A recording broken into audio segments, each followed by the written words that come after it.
Welcome to the Building the Groundwork podcast. I've got two special guests today that I've known for years. Actually, did I introduce the two of you? I think. You did, actually. Yeah. And our first podcast with multiple guests, so we'll see. This could be a thing or it could be scrapped forever, depending on the outcome of today. I have Clem Cazalat, founder and CEO of Machinery Partner, and John Pfister, founder of Mazo Capital. Welcome. I think technically he's also CEO of his own company, but that works. I don't know. Andy texted me before, and he's... Oh, did he? I'll have to talk to Andy about that. Thanks for having me on, Alex. Yep, appreciate it. Let's start with Clem. Let's give you give the high level of Machinery Partner, what you do. You have a very unique story as well, being involved with startups and raising capital. And then I guess I would say really finding passion for the industry and then joining a company that you're now leading. So. Thanks. Hey, dude, I got beat up by my family and my father in that world also. So that's where that starts. So that's years ago. My parents were general contractors. My grandparents were in the mining and the heavy equipment world. So that's how that came up. Hey, everyone. Alex, this is a pleasure. I'm humbled to be in front of your audience. I run Machinery Partner. Machinery Partners' one single mission is helping contractors and industrial businesses across the US to buy better and buy the best equipment to grow their business. So we've had the chance to build a platform that allows at this point 30 different manufacturers to pool their resources together in order to distribute to our clients, now 200 factories across the US, their dream equipment, allowing end clients to work with their dream manufacturers and dealer networks. So we're a B2B marketplace for brand new industrial assets in the specialized world. So basically anything that Caterpillar doesn't make and that you cannot buy, rent at Sunbelt, we tend to be the platform for people to procure that, and have the chance to work with Heave on repair, with Mazo Capital on the financing. So a lot of setup and started the business during the pandemic, where it was excruciatingly hard to find the right partners to do business with in a world where everything had shut down.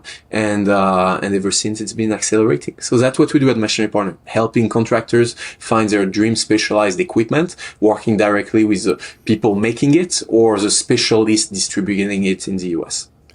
Would you say it's the main application is the aggregates industry? So like crushers and screens? Specific equipment? So we started actually, so every company, I believe that for a company to produce a world-class experience for their clients, you need to be as focused as possible. You cannot be everything to everyone, otherwise you're just a consultant and that doesn't work. So we started by trying to do everything, and then we've refocused solely initially on the aggregate world. How do you access mobile crushing, screening plants in the US? And now I've expanded. So we do mobile crushing, screening, concrete, portable batch plants. There's an entire rise of micro production of concrete in the US. And we want to be the pickaxes and shovels for that world, and the waste management also. Shredding, size reduction, always focus on outdoor, mobile. So that's what we do. Excellent.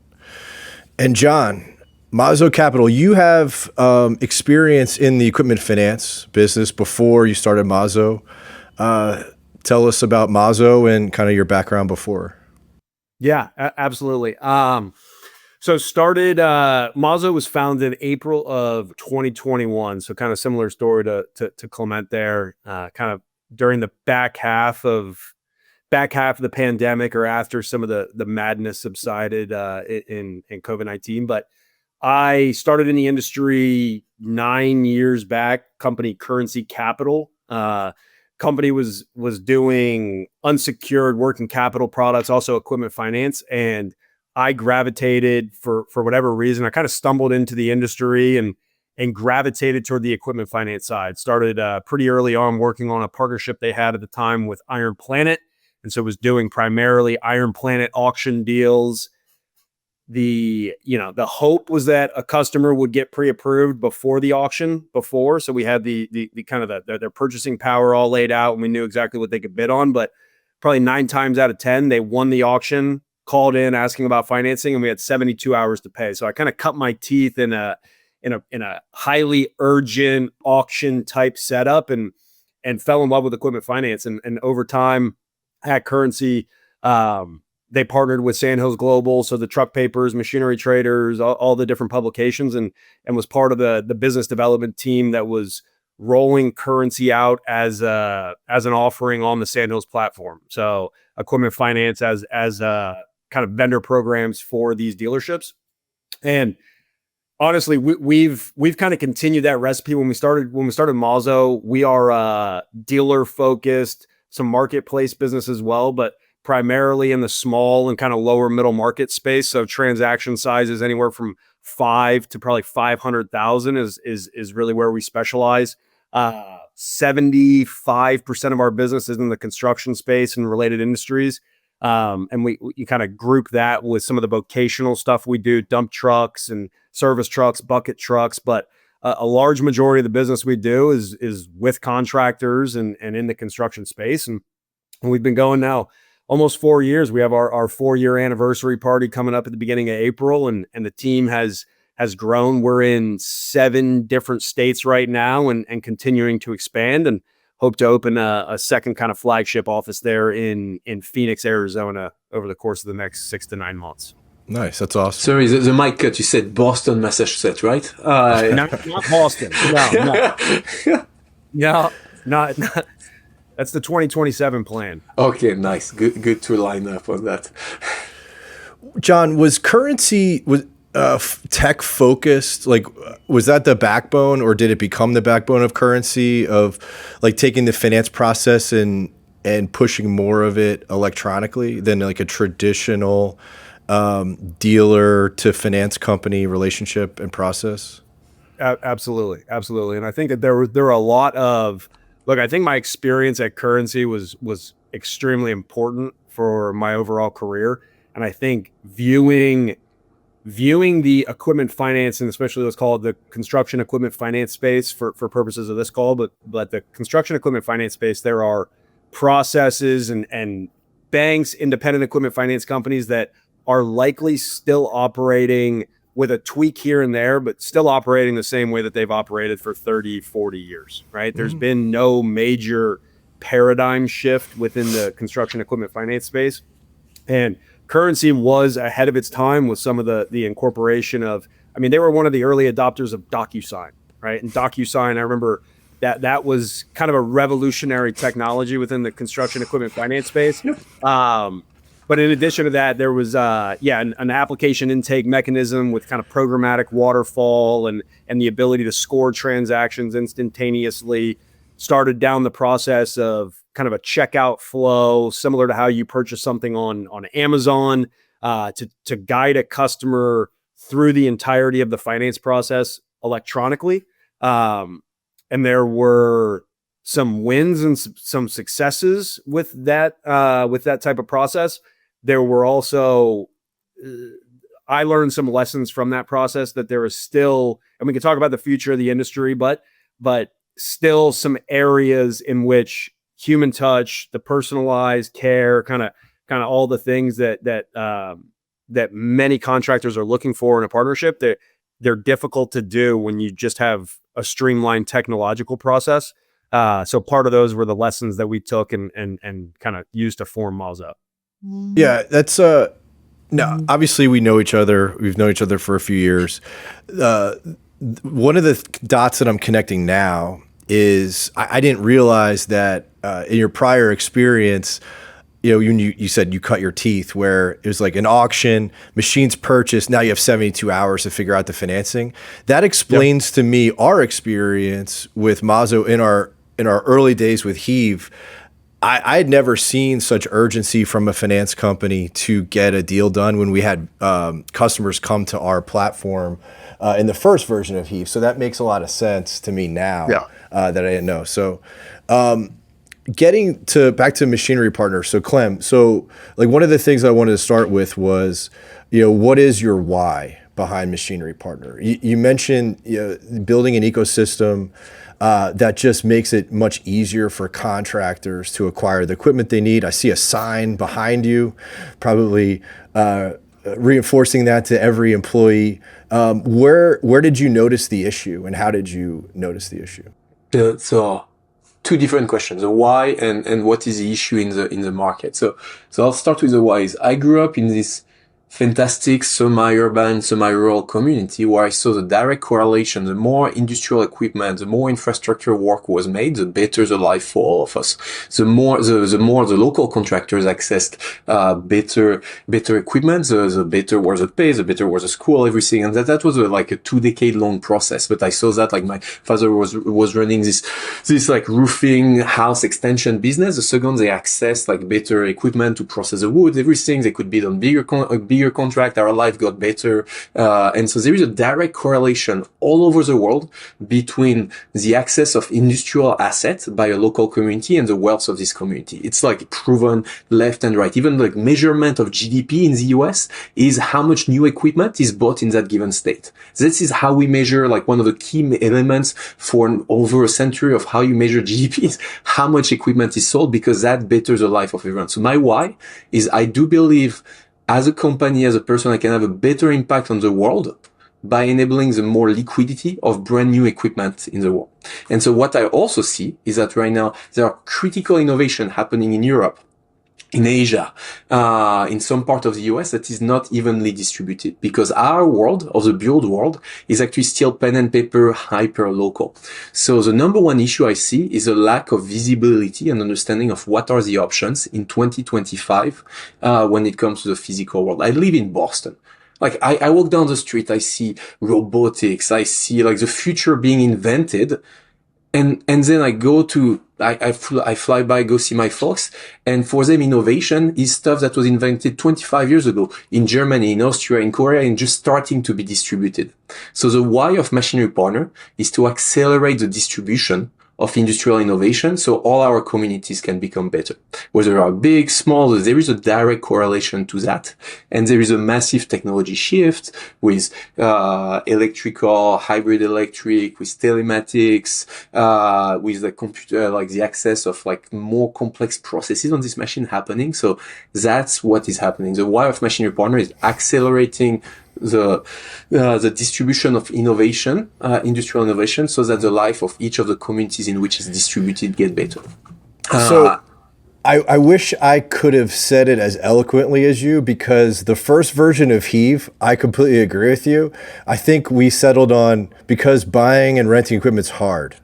It's probably, it's so hard. Maybe that's why we don't exist anymore in that area of business. But yeah, having been at a dealer, and this is not meant to be critical, you could just, like, I was there for a long time. I was always very surprised at how tolerant our customers were with how hard all of the different transactions were with us. And you just know, like, as a student of business, you see it in other industries, it takes people from outside of the sphere to kind of push it along. Because dealers just, they do what they do. They know what they do well.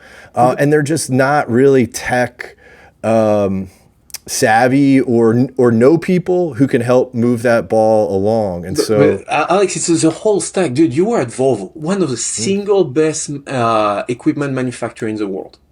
And yet the reality of a dealer is whomever distributes, and Machinery Partner is what, we're a buffer between the clients and the manufacturers to absorb any sort of fluctuation of stock, of quality issues, because we're the local hands. Because this process is not streamlined. And it's a fault of no one. It's just extremely complex. Like, we sell, all of us, we sell, finance our users. A normal dozer is the price of a McLaren. And we give the keys of a McLaren to someone who might not even have a degree and might not have been trained on that. No disparagement. Is like, you might even go to a trade school, but you weren't trained on that equipment to be successful. So you have this disparity of high, extremely complex machine built by hands with, like, that are shipped across the world, with dealerships that are here. We are here. Any distributors is here to grease the wheel of commerce, because equipment ownership is super complex. And you add even rental is super complex. Rental only exists because it's really expensive to own the equipment. And the reality in 2025, you actually can own most pieces of equipment, not necessarily the tier one brand, but you can probably own something for you and your project if you actually select and spend time to know exactly what you need. So yeah, you're spot on. As a customer and our distributor, like equipment ownership is so hard because every transaction is unique or is perceived to be unique. And to your point, John, on like the 72 hours, there is like this like hurry up and wait flow in every heavy equipment transaction that is integral to the experience, that is like draining the life out of everyone. John, I don't think we touched on the why behind Mazo. I asked Clem, what is the why, that you have to be a crazy person to start a company. You did it 4 years ago. What was your passion behind it? What was your why? Yeah, I think getting into equipment finance and starting to get to know the entrepreneurs, right? Getting to know the entrepreneurs that at some point were working for a large roofing contractor and said, I think I can do this better, right? And I want control over my life. I want to be the one kind of responsible for my future. And I think entrepreneurship and growing up with a father involved in kind of small business and to me, entrepreneurship and the system of entrepreneurship in the United States of America, I think is second to none. And I think we have, from a commoditization of technology to access to liquidity and capital markets that you don't find elsewhere in the world. I think entrepreneurship to me is one of the single most powerful and defining qualities of our system overall, right? And so our why at Mazo and part of what I'll touch on and kind of our journey as an organization and to really clearly define kind of our purpose, cause, our passion, like what outside of a salesperson that wants to make money by completing the financing of a transaction, right? But it's got to be more than that. And for us, it's powering America's entrepreneurial spirit. For us, it's providing access to capital, helping someone that's purchasing their first excavator with a year and a half time in business who's been renting, purchasing that first one, guiding them along the process, helping them with their second excavator purchase, their dump truck purchase, and continuing to kind of grow Mazo while also growing the small business community in the United States of America. So powering America's entrepreneurial spirit, you'll see it all over Mazo, in our office, on our website. It's kind of our guiding premise and the thing that we all come to work outside of, making money and outside of wanting to support our families. It's kind of our guiding principle. Starting Mazo, I felt a passion, felt like I would, based on my experiences, be able to put a team together that I knew was going to do business the right way, that I knew was going to support the partners with which we were working. And I was newly married at the time and figured if I didn't do it now, I'd never do it. And so I quit the job that I was working, and no more than 2 hours after I quit the job that I was working, my wife told me she was pregnant. So by that point, I kind of jumped into the deep end and this had to work. Right. And so I had 9 months of runway to really get this thing rolling to a point that it could sustain. Very cool. I appreciate the that targeted customer, the ideal customer of the entrepreneurs who helping them get into business. One of the things that I've wanted to ask you is when you're at Currency, you have I would imagine a stable pipeline of deals to finance. You mentioned like Iron Planet's no small deal. When you go out on your own and you start a business from scratch, but with experience in the industry, what have you learned from trial and error having your own thing? So trial and error, and if I could look back at the 4 years with Mazo from a business development perspective, kind of the first part of the question is in equipment finance, because everyone has a slight variation of the product that they're offering, right? There's differences in rate and in term, but those differences are somewhat nominal when you really get down to it. Money is money, right? Mm-hmm. And so for us and for me early on with Mazo, the difference that Mazo can provide is with the experience, the overall experience, right? Not only the competitiveness of the financial terms that are being offered, but also how easy is it to conduct business with us? What do we, going to work with a dealership, what do we as a finance company potentially take off a small dealership's plate when they might have a finance person, but that finance person is also managing accounts payables, accounts receivables. That finance person is also helping with administrative work. What can we take off your plate? How can we be an extension of your dealership or an extension of your marketplace? So for me, it was presenting ourselves as someone that would operate with integrity and operate as an extension of your dealership. If we as a finance company are doing anything with your customer that is leading to a negative overall experience, that is going to poorly reflect not only upon Mazo and our organization, but it's also going to reflect upon your organization, the organization that you referred, right? So we take that responsibility really seriously. We have from day one. I think in terms of overall kind of leadership or with the business, certainly I've learned a lot through trial and error in nearly 4 years, but I think early on, I have so many people around me that are so much smarter than me, right? And so not delegating earlier and not allowing, like trying to be involved in every decision early on with Mazo, I think probably stunted our ability or stunted our growth early on. We recently, I'd say 9 months ago, we implemented EOS within the organization.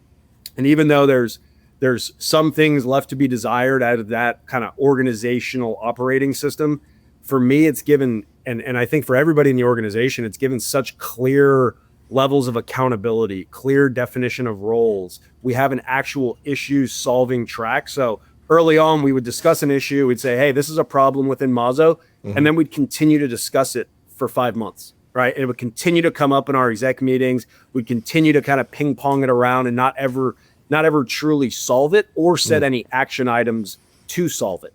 And so EOS and kind of implementing this organizational structure and clarity has now given us this track by which if there's an issue in the organization, someone is leaving that meeting with a 7-day action item, with a 7-day to-do to help us solve that issue, or at least to get to the crux of what the real issue is. I'm going to cut you some slack. When you start a company and it's your ass on the line, it's hard to like defer to others making decisions. It's like you said, you just get married, you find out you have a baby on the way. I don't know how collaborative I would have been in the early days, but I do. Alex, John had hair when he started. Right. I know this. That's what happened. I know. And the business started going up and to the right when he committed to the bald look. I know that. It's been a game changer for the business. So you knew from the early days that like you could fill a gap with small dealers of like being an extension. Like you didn't like that was the early pitch?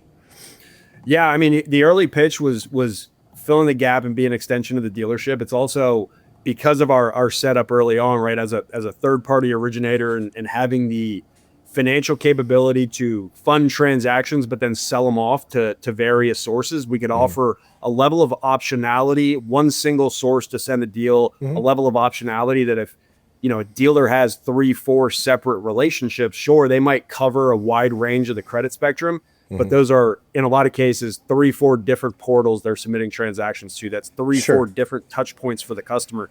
So our optionality, right? And you mentioned part of it. It's the optionality. It's being an extension of the dealership. But lastly, and what I really think like defines working with Mazo, and that nearly every person that refers transactions to Mazo or that we support from a financing perspective, there's a relentlessness about the way that we operate. There's a relentlessness that we guide the cadence of the transaction, if not guided. Right. We know time kills all deals. Yes. We need to be the perfect balance between all over you trying to get the deal done, right? Like up your ass, calling you nonstop. We need to be the perfect balance between that and a smooth kind of cooperative environment, right? It's about finding that balance between the two things. And I think what Mazo has been able to do is guide deals through that if they were left in the hands of just the finance manager at the dealership or just the sales guy at the dealership, that transaction might not go anywhere. That customer might get either fatigued or they might just,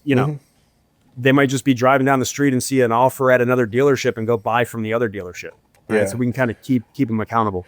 Did you get a lot of defensive from dealers in the beginning? Like, hey, we have a finance person. Hey, this is our customer.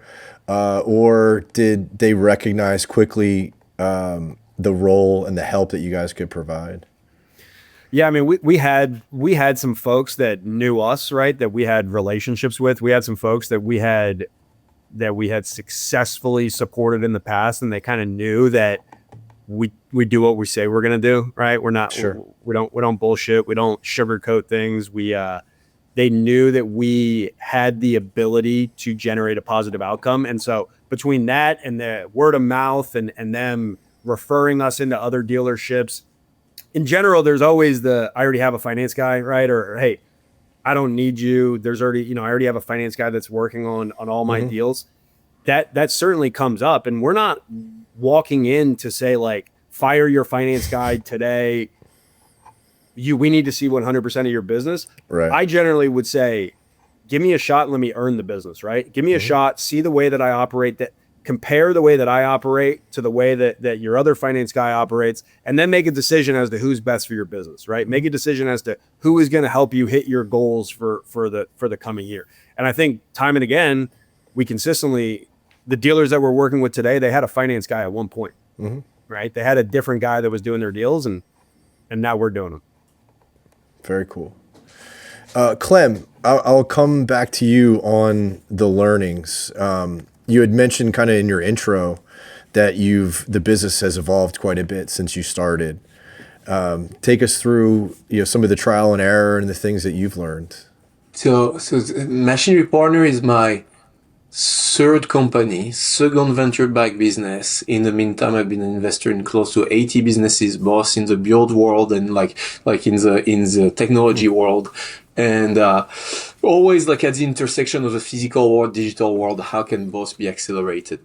And it's been a humbling experience because like I've learned two key pieces building this business. One is the power of prioritization. John, you mentioned that with EOS and like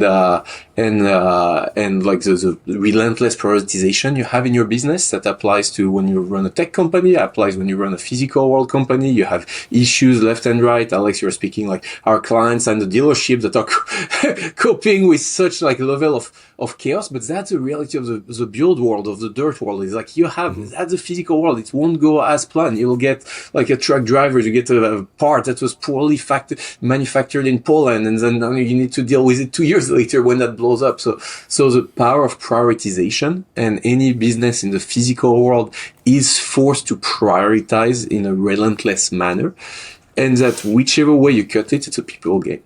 It's just about people, because ultimately you have these problems that you are able to scale faster because you have technologies, you can do things faster, but at the buck stop with whomever takes ownership and accountability ultimately. So every week, like for me, since building these companies, what is a priority? I want to do so much. Like for anyone in the dirt world, the problem is never the size of the market. And you saw that with Heave. There are so many issues to the problem is the prioritization.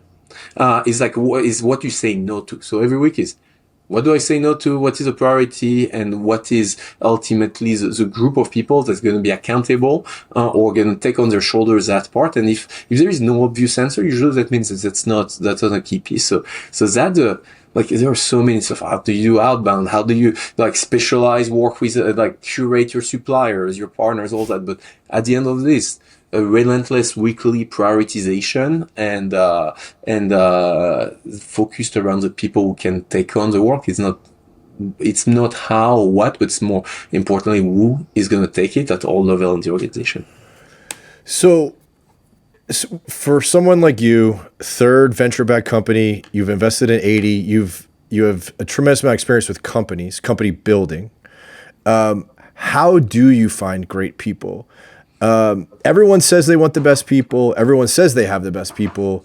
It's something that I struggle with because everyone knows the right things to say when you're trying to screen. What have you, in your experience and in successful companies, found? I've found no one teaches you how to interview.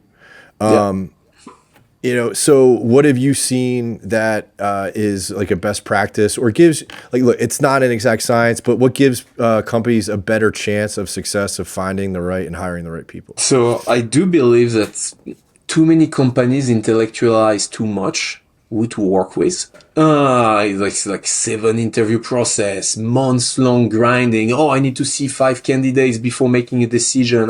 Like the reality is, and I got the chance recently to bring a fantastic CEO that has been mentoring me a lot, with was equal piece of experience by scaling Rebus and other startups. They just give a shot to people much faster. On the hiring piece is give a chance, and if that doesn't work, that's fine. Say no faster, but be relentless. Start with hiring people, not with a job description, but with a 90, 60, 30 days plan. Hey, in 3 months from now, that's where we objectively need to be. Work out, like if you hire an individual contributor manager, it's slightly different, but give more shots to people faster.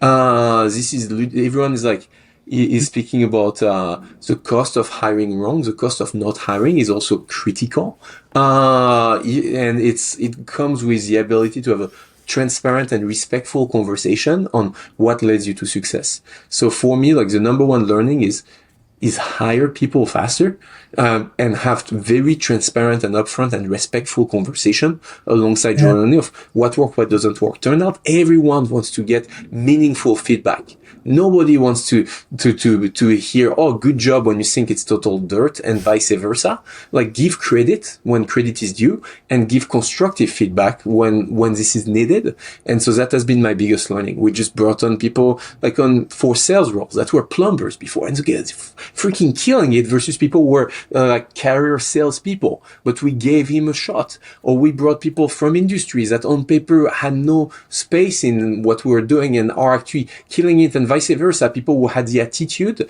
but absolutely no skills, and suddenly are stars in our business. So just give a shot to people more often. Don't drag the interviews.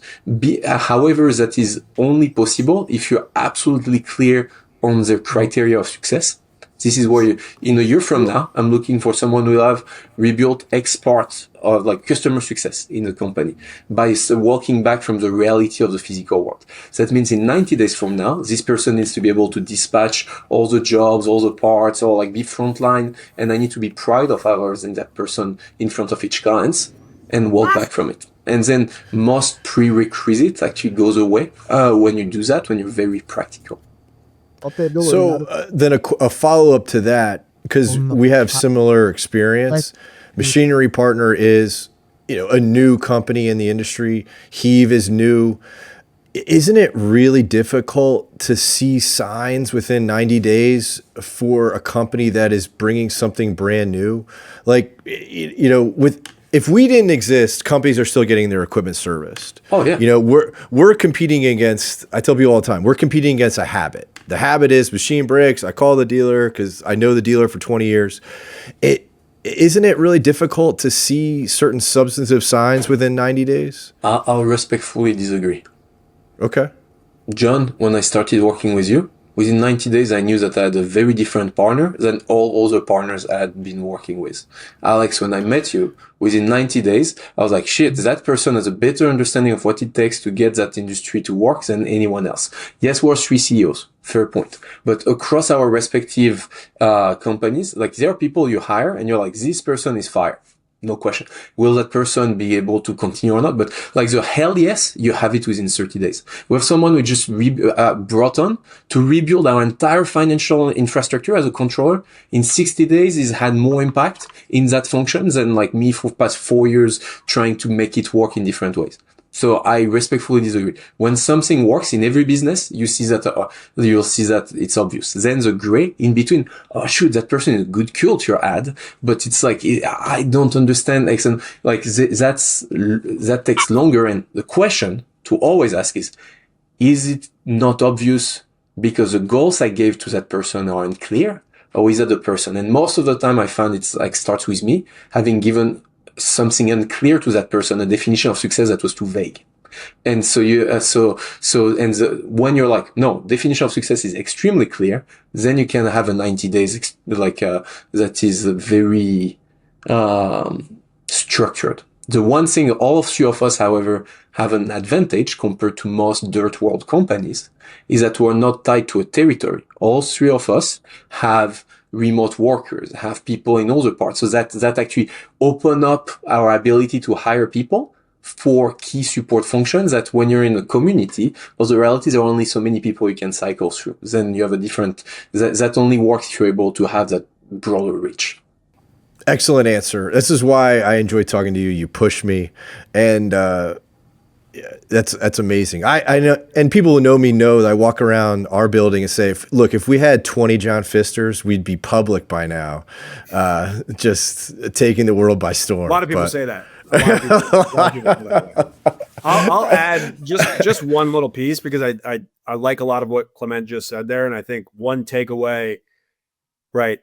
The difference in it, or it's expensive to hire, right? But it's also expensive not to hire. And like in so many cases, the wrong decision is still better than no decision, or the wrong hire is still better than no hire. Like every time we've hired someone that hasn't worked out, it's caused us to go back and retweak our onboarding process or retweak the job description or the role or responsibilities that we wanted them to carry out. So I do think, especially in these early stages, it's an iterative process. Like we got to continue to get better and better with the hiring process. For me personally, I think within 90 days, I don't know that I like 100% know if someone is going to be a rainmaker superstar versus just kind of a rock star or a solid employee. But if after 90 days, there are three kind of main metrics or criteria that I judge a hire based on. Do they have the type of character that we're looking for, right? Like, do they do the right thing? Yes. Great. Do they have the work ethic? Are they putting in the effort? Do they have the input metrics that we have seen time and again will make them successful? Check. Yes. Thirdly, do they have the right attitude, right? Are they frustrated? Do they take that out on their coworkers? Are they a negative or toxic person to work with? If you, after 90 days, have those three boxes checked, for me, then it's kind of on me as the leader of the organization.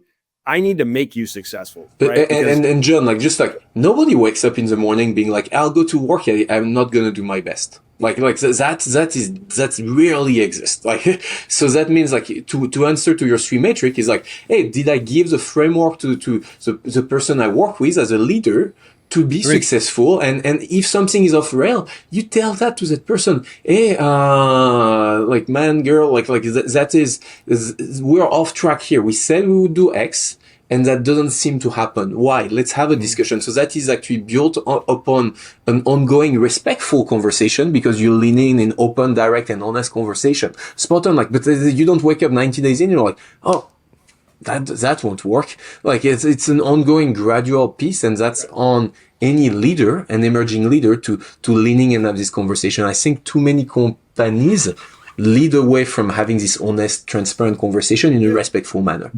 I would agree with that. Yeah. Clem, is there anything that surprised you?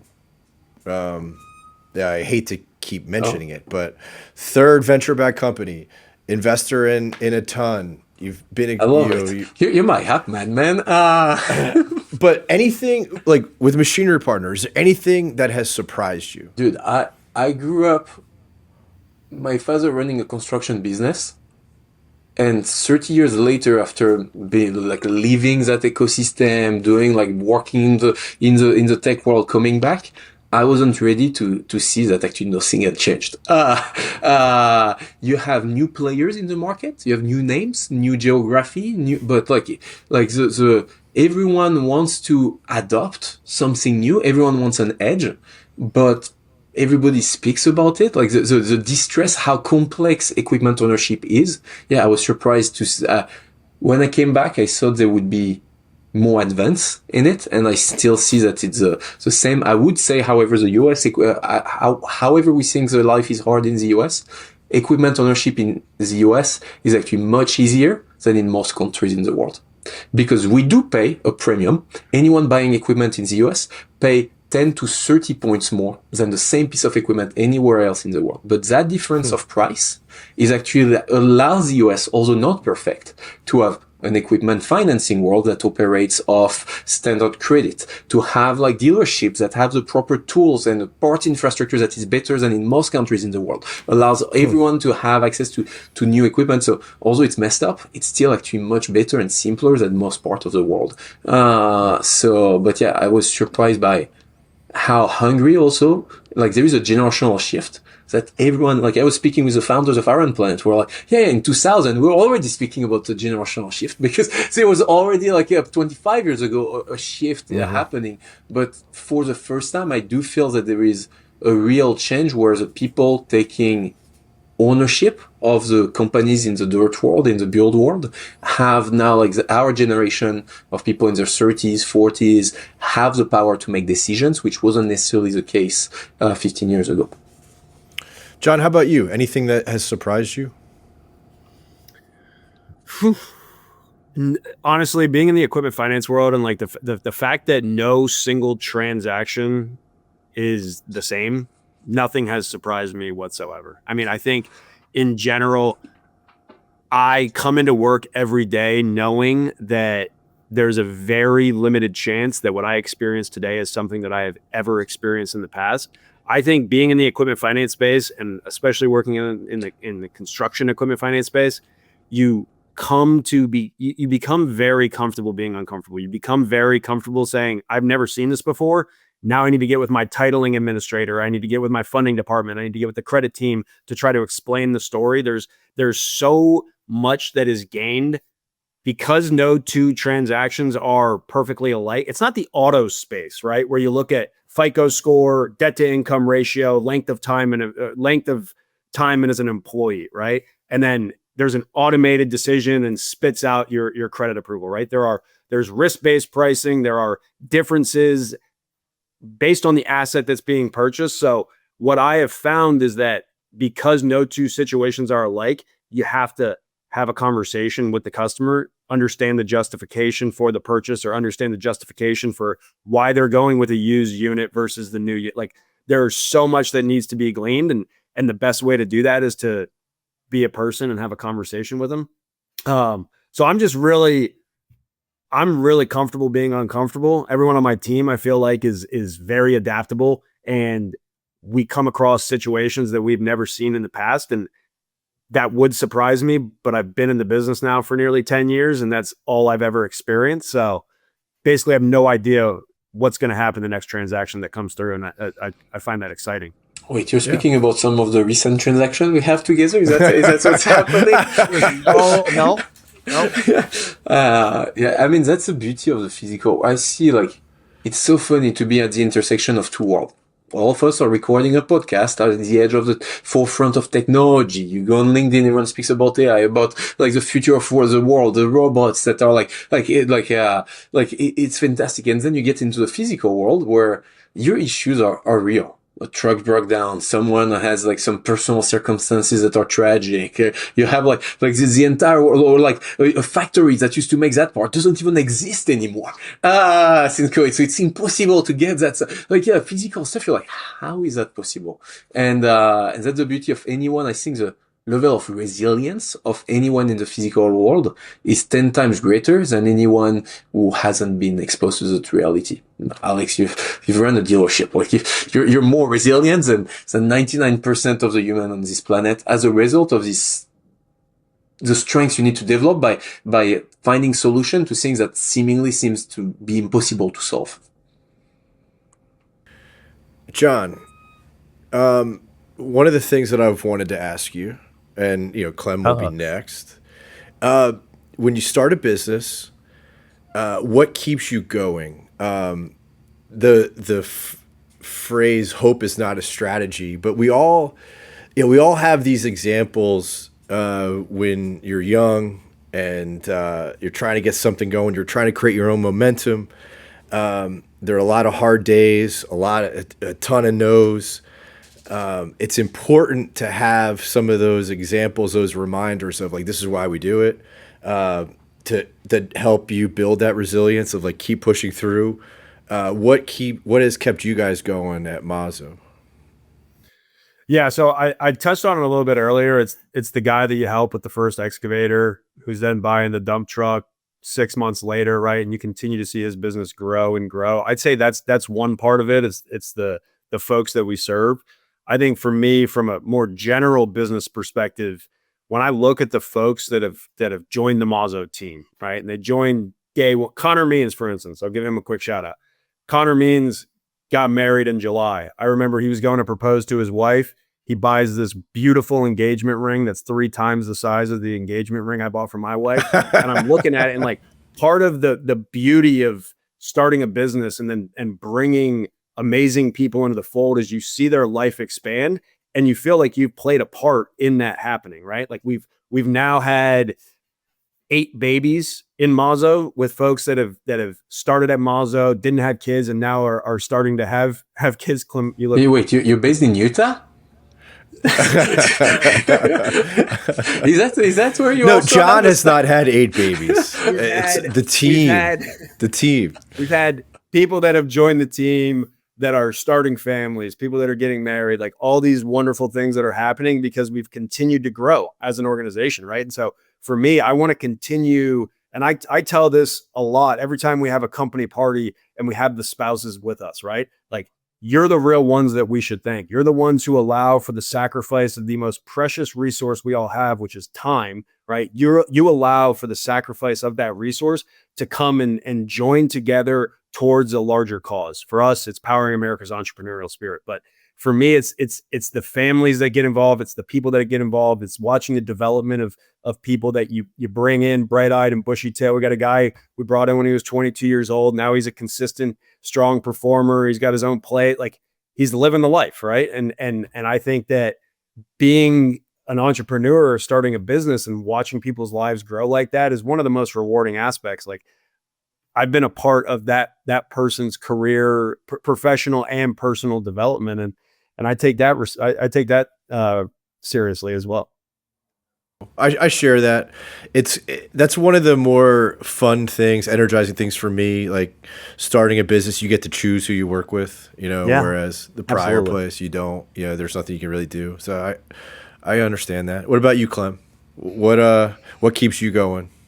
The dark days. There's a carrot and there's a stick. Like, the carrot is like, how cool is it? We get to change a small part of the world. Like, we need to have an impact on people's life, on people's in the industry. Like that's the thing that gets me going. And the highs are super high. Hey, I just changed how a 200 million a year factory runs. They had been running like that for 70 years. And now they use us as part of the core way of upgrading the way they do. Or like this generational business that now leans on us to do some of the key parts of their business. So now I just learned a stat recently. So 2 stats actually. 5% of all the Indian reservation in the US buy specialty equipment through machinery partner. And 8% of all the specialty recycling equipment in the US goes through machinery partner in terms of procurement. Freaking awesome. I'm like, cool. I'm changing like a meaningful amount of thousands, if not tens of thousands of people's life because we exist. And if we didn't exist, they would have found a way, but a way that would have been where the impact would have been far less upon their local community. So that's the carrot. Is when that works, I'm riding a high forever, and all our team has that. And the stick is like responsibility. Is like, as an employer, we spoke about teams. We in the heavy equipment, you have a responsibility to all the people who transacted through you for the years to come post transactions. So that's the other piece. Is like, whatever happens, by raising the hand and say, I'll be an entrepreneur in that space, I de facto have responsibility and duties to my constituents, to the stakeholders. Some are clients, some are partners, some are suppliers. So there are the 2 pieces. The carrot is like, when that works. Pardon my French, I shouldn't be swearing. But like, when that works, it's so cool, man. You go on site, you push a button and you have like suddenly like 80 tons of machinery that starts moving and and everyone is happy. That's the high, is we made the world slightly better. And the lows is like, fuck, pardon again my French, whatever is going wrong, I have a responsibility to make it work regardless. I don't have a choice. So that's the carrot and the stick. And I'm a bit schizophrenic at times. I'm like a big boss at the same time some days, to wake up in the morning. So yeah, that's the setup. Yeah. The carrot is pretty awesome. It's I forget who said it, somebody in the startup community, some kind of investor, when we were starting out, and it always resonated with me where they're asking about the viability of your company is if you went away, if you shut down, would your customers be bummed? And I think like those moments have kept us going, just those customer stories where it's like, where have you been all my life kind of a thing. And those are pretty precious. Sean Ellis is a person who did that. So that was like when, like on the software side with Dropbox, that was the start of gross hacking. How disappointed would you be if that service goes away? Very disappointed, somewhat disappointed. I couldn't care less. And the beauty of the physical world, like the digital world, like you create software to make the life marginally better of white collar jobs. Like I spent 15 years of my life making the life of developers, finance professionals, investors slightly better, to make rich people slightly richer. And now with Machinery Partner, get to actually have a change where like we are truly impacting the real world. And that, the somehow disappointed to, I'll be very disappointed if you go away, 100%. So that's the setup.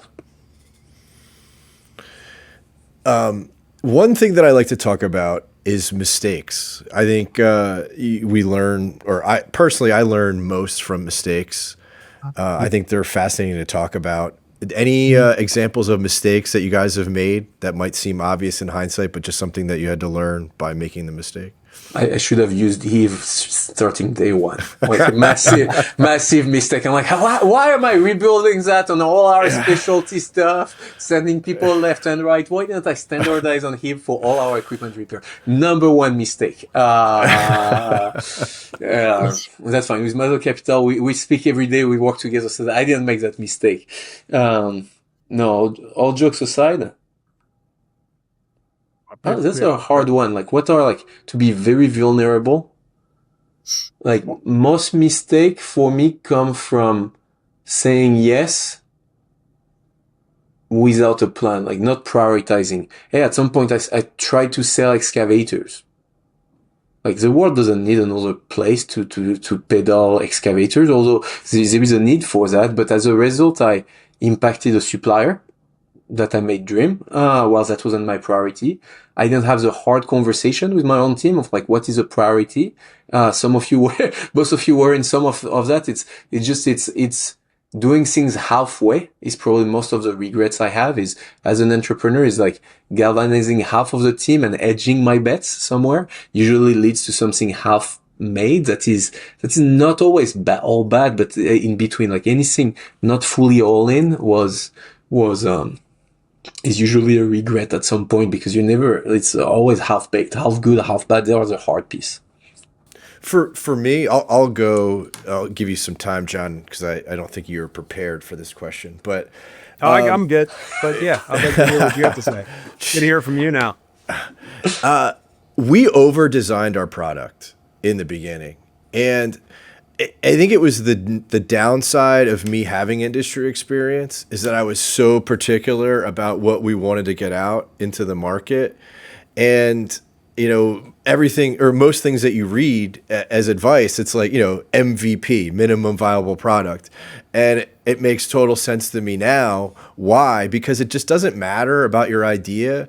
It matters how customers use it or, take it in and then what they think of it.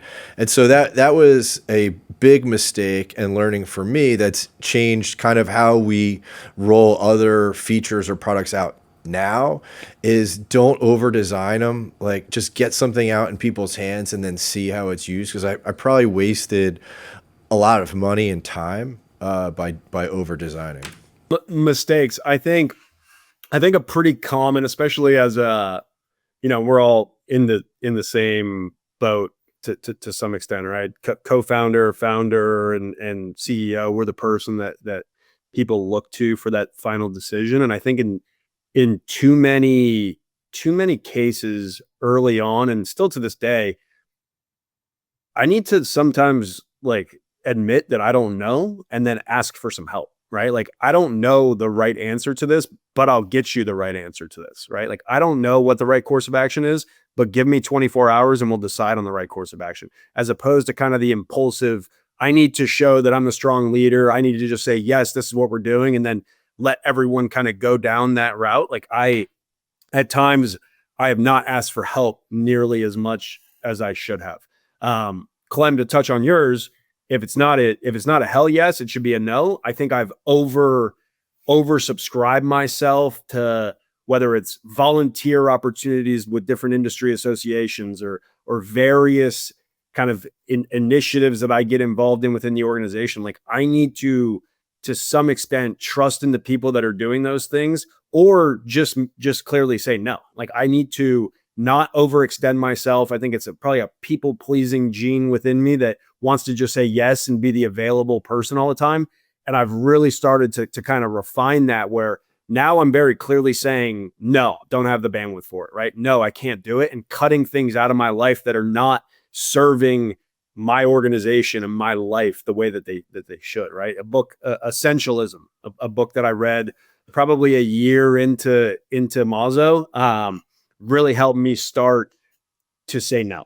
And I think that's been a problem my whole life, and something that I probably still struggle with from time to time, but I think I'm making progress. But question to both of you. Like, so you're like, hey, I didn't ask for help, prioritization. Alex, you're like, I over-design, spend too much. Like there is this line in advertising, like only 50% of advertising work, but you don't know which 50%. So you basically need to try to learn. Like in the early stage of the company, was that like that opened opportunity? Alex, by over designing, you became a product person because you were not building software before, so you learned to do. John, like by saying yes to that, you actually build the brand of Mazo that is really strong across like the industry. So it's not all like, do you regret, both of you, like having not launched too early, or say, it's just now like you're operating differently now that you have that framework? Yeah, it just creates pain. It you learn from mistakes as long as you can be honest, right? And you can confront it. What would you say your leadership style is, John? What's my leadership style? So if I was to ask Connor Means, what would he say? I try to have, as Clem was pointing out, like I think overall in business, we've gotten away from the honest and transparent conversations. I try to approach everyone that I work with and the folks that I lead. I try to approach firstly with empathy, and to try to like really ask questions to understand why they're feeling the way that they're feeling or struggling with what they're struggling with. So I do try to approach it not like I'm a best friend, and not like I'm going to sit there and kind of co-sign everything that you said, but I want to get a full understanding of why you feel the way that you feel. And then from there, it's I have to be able to translate my vision and what I see for a lot of the times I can see the success in a person when they can't see it. Like I can see that if they just changed their attitude towards credit declines, right? If they just change their attitude towards being told no and use that in a different way to refine their pitch, there are so many little tweaks that we can make. And sometimes I want to like beat it out of them. But I feel like I have to kind of guide them. I have to question them into understanding why a different course of action is necessary. So it's just approaching, like we're all people. I'll tell you, like, we're a family. Like no one that I work with is my family. I actually was just telling this to a group of new hires earlier. You're not my family. My family's at home. It's my beautiful wife, my two beautiful daughters. We're a team. We all are choosing to be on this team to go win a championship. Let's act like teammates, right? Like let's work as a team, but you're not my family. So I try to create a really strong distinction between the company and between their personal lives, and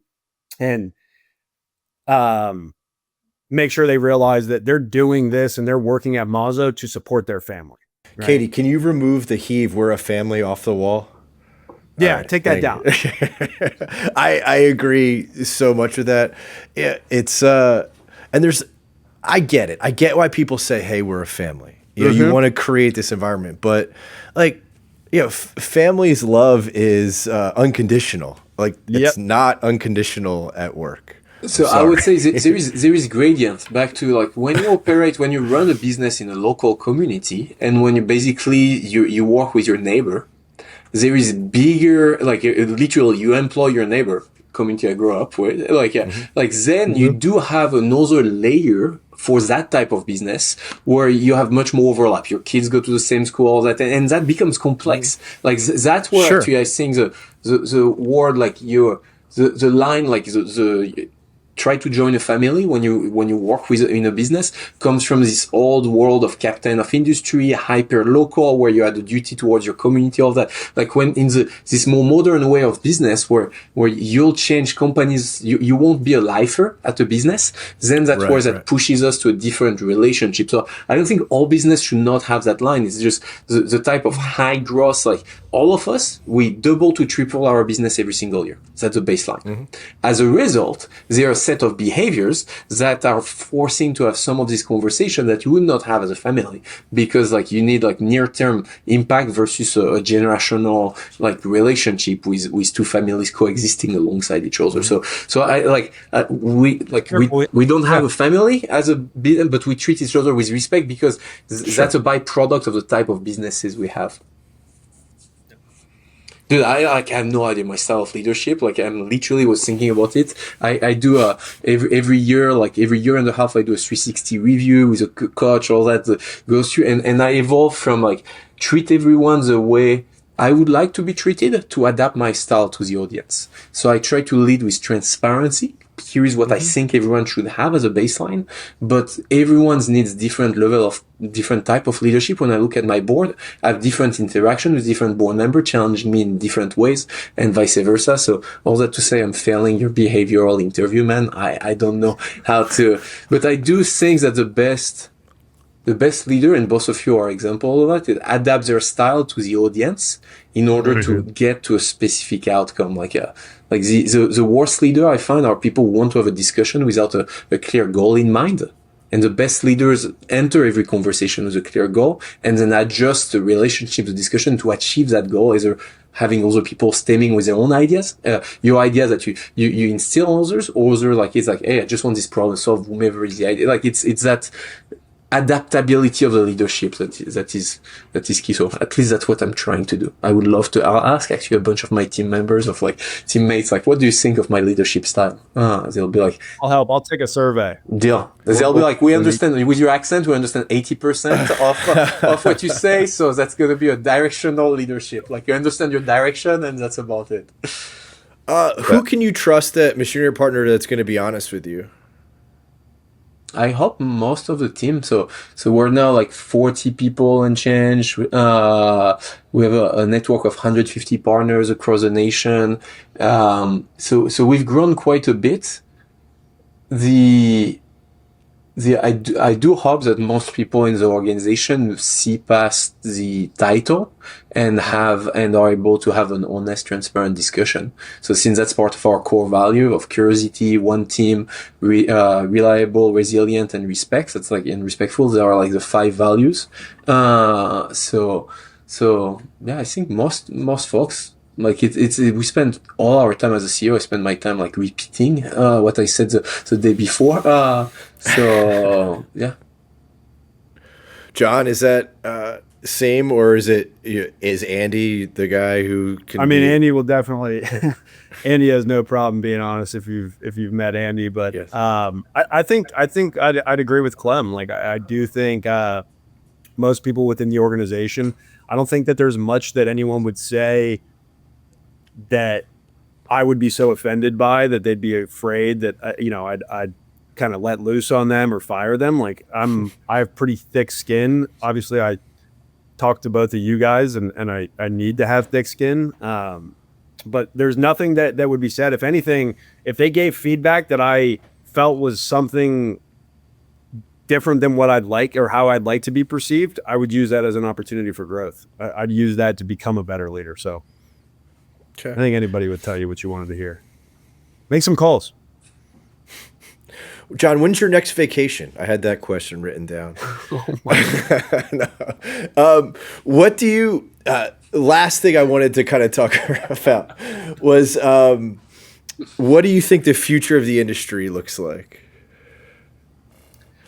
So I'll start from I guess we'll talk future of the industry, right? So construction, I think we're seeing a lot of, and I think this is going to be interesting to see how the two of you operate within this space, and also us, right? As consolidation occurs, as we see the larger companies gobbling up smaller dealers. You saw Herc outbidding United to purchase H&E. You're seeing consolidation, and as companies that we might have spent time forming a relationship, as they're potentially merged or acquired by a larger company, where does that leave Mazo? So I think that's a big question for us, is how to ingrain ourselves and how to really show our value, so that if a company that we work with is acquired, we want that acquirer to give us serious consideration about being a part of the solution for the larger entity. You're starting to see within equipment finance, you're starting to see the use of some technologies that I wouldn't say are part of like that commoditization, the DocuSign, the e-notary, et cetera. You're starting to see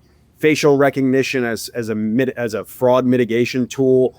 I think that is going to be very interestingly received by the customer base, like to do a FaceTime video in which your facial structure is being cross-referenced against public databases. Like it's a level of, to some, maybe invasiveness, but what we have to figure out on the equipment finance side, we can deal with a slightly late payment, right? And having to do a modification on a contract and a customer skips a payment or two, right? We can deal with that. It's the outright fraud. It's the outright, the machine was financed, the machine disappears the day that the funding is sent, and now we're stuck without an asset to potentially dispose of, and we're out the money. So I think you're going to see more tools with fraud mitigation that might not lead to the best kind of customer experience, or they might feel like it's invasive, but it's going to become more commonplace within the industry. So we got to kind of buckle up. Clem? That depends which which time horizon you take. So first, I think like everything is up and up in the build world. It's freaking awesome. Now, for the first time in my life, I see people speaking about trade job as a great career. Like I grew up like being like literally sat down on the table. Do you want to go in the build world with family business, or they want to go to university with a strong emphasis, go to university. Our life is hard. So, and for the first time, I hear people across the board speaking about respect about our professions and about the trade world. So I'm actually incredibly optimistic about the future, of the build world in a grand scheme, because there are plenty of trends from recycling, civil, like that are going. And adjacent to that, like if you look at 3, 5, 10 years out, I see the world becoming way more complex, man. It's incredible. That's like there are more actors, more players, like Heave is a byproduct of it, as is Mazo, as is machinery partner although you have consolidation of the big name, you have a hyper fragmentation of the people on the ground. Like, independent service technician, local credit unions, and more complexity of financing in the US, let alone in the rest of the world.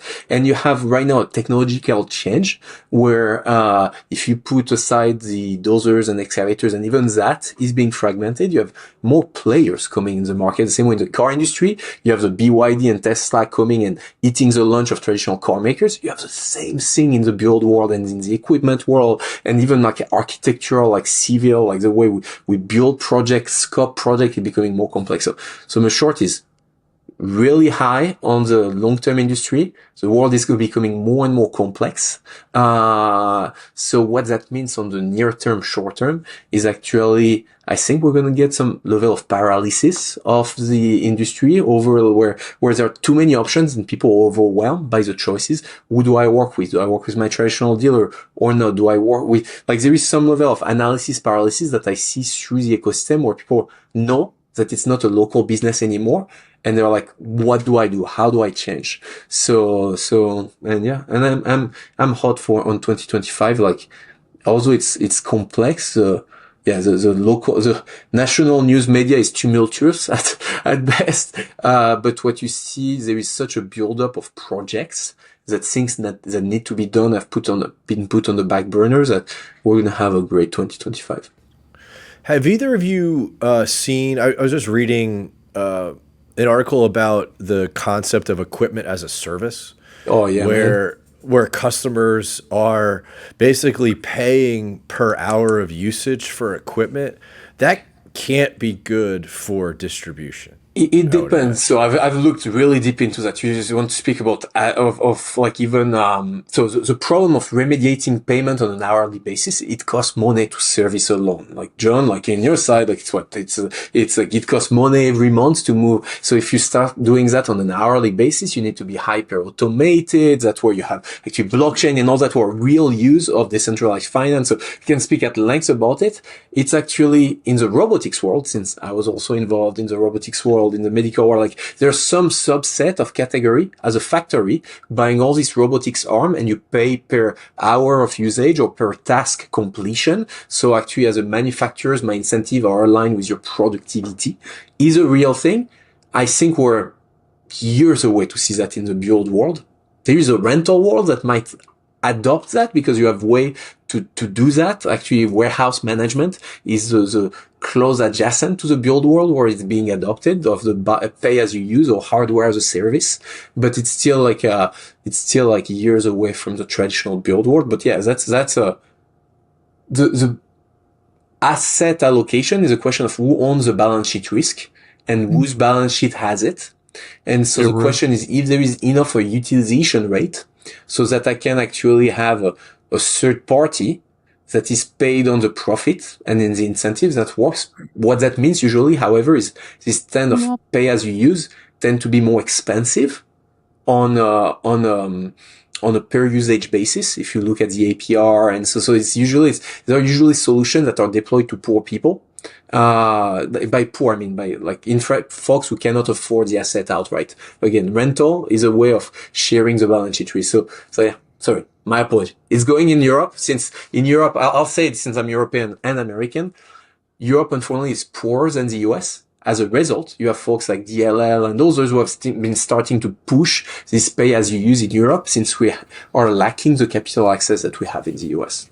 Yeah, John, any thoughts on that? Have you seen it? Yeah, I just think it's going to, you look historically for a contractor, one of the ways with which they've kind of measured their success or measured their net worth in so many cases has been like, literally look at my debt schedule and look at my asset list, right? That is their entire net worth and all the equity they built up in their business. There's very few of the contractors that when they go to sell their business or potentially look for an off ramp, that they're going to be able to, command some strong multiple of their business. So they look at how much gear can I get under my name? How much gear can I own?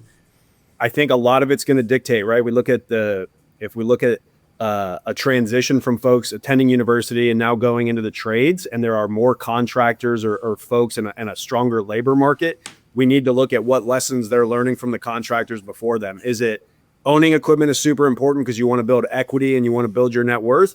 Or is it just the usage of the equipment to complete a job or a project?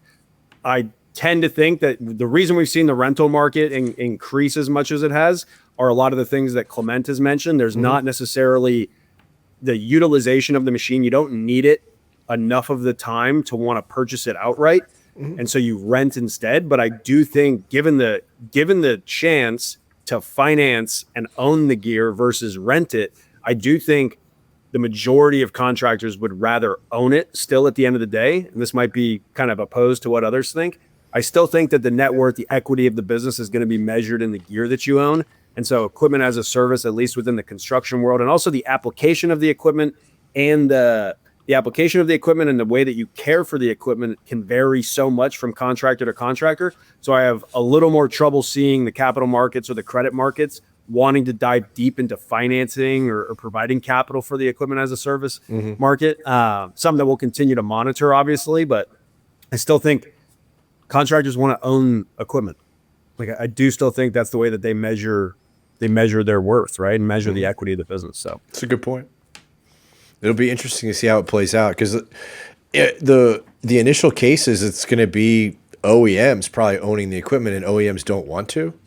So and then you have finance it somewhere. Like it's either the rental companies are going to own the equipment, and the manufacturer gets paid by the finance companies, or the bank that's writing the check for the rental company, and the rental companies are going to try to experiment with it. But again, they're probably going to be dealing with a lot more warranty call-ins, right? And ways that they have to make sure that the equipment's not being completely destroyed. So at some point, the depreciation is going to run out. They're going to want to offload it and get new fleet. And if the equipment's been destroyed or been overutilized, they're not going to be able to kind of fit that into their economic model. Clem, you were going to say something?